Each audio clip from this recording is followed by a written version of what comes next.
अन्नपूर्णा माता की व्रत कथा। अन्नपूर्णा माता को अन्न और धन की देवी माना जाता है। उनका व्रत करने से व्यक्ति के घर में कभी अन्न की कमी नहीं होती और सुख समृद्धि बनी रहती है। यह व्रत विशेष रूप से गुरुवार और पूर्णिमा को किया जाता है। अन्नपूर्णा माता की कथा प्राचीन समय की बात है। वाराणसी में भगवान शिव और माता पार्वती विहार कर रहे थे।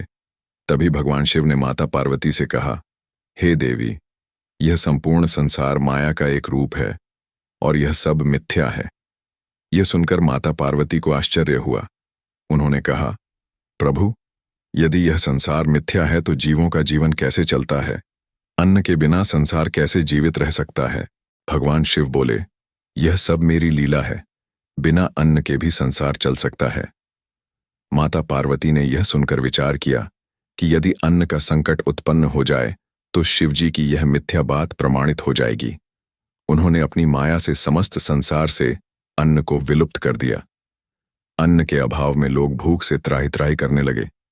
देवता, ऋषि मुनि, पशु पक्षी सभी संकट में आ गए। जब भगवान शिव ने यह देखा तो उन्होंने माता पार्वती से इस स्थिति का कारण पूछा। माता पार्वती ने कहा, आपने ही कहा था कि अन्न मिथ्या है, इसलिए मैंने इसे समाप्त कर दिया। अब आप देख सकते हैं कि अन्न के बिना संसार चल नहीं सकता। भगवान शिव को अपनी भूल का एहसास हुआ और उन्होंने माता पार्वती से अन्न पुनः उत्पन्न करने का अनुरोध किया। तब माता पार्वती ने काशी में प्रकट होकर अन्नपूर्णा रूप धारण किया और अन्न का भंडार खोल दिया। उन्होंने सभी भूखों को अन्न प्रदान किया, जिससे संसार में पुनः खुशहाली आ गई। भगवान शिव स्वयं भिक्षुक का रूप धारण करके माता अन्नपूर्णा से भिक्षा मांगने पहुंचे। माता अन्नपूर्णा ने उन्हें भिक्षा प्रदान की और तभी से वे अन्नपूर्णा देवी के रूप में पूजी जाने लगीं। व्रत विधि 1, व्रत का दिन। इस व्रत को पूर्णिमा या गुरुवार को रखा जाता है।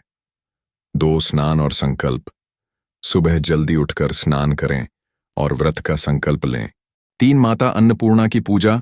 देवी अन्नपूर्णा की मूर्ति या चित्र के सामने दीप जलाएं, फल फूल चढ़ाएं और विशेष रूप से अन्न, चावल, गेहूं अर्पित करें। 4, कथा पाठ। इस व्रत कथा का श्रद्धापूर्वक पाठ करें। 5, भोजन वितरण। इस दिन गरीबों और जरूरतमंदों को भोजन कराना विशेष फलदायी माना जाता है। 6, भोग। माता को खीर, पूड़ी, हलवा आदि का भोग लगाकर प्रसाद बांटें। 7, उपवास का समापन। संध्या के समय पूजा के बाद व्रत का पारण करें। व्रत का फल। जो व्यक्ति श्रद्धा और विश्वास के साथ माता अन्नपूर्णा का व्रत करता है, उसके घर में कभी अन्न की कमी नहीं होती। जीवन में धन, वैभव, सुख समृद्धि और शांति बनी रहती है।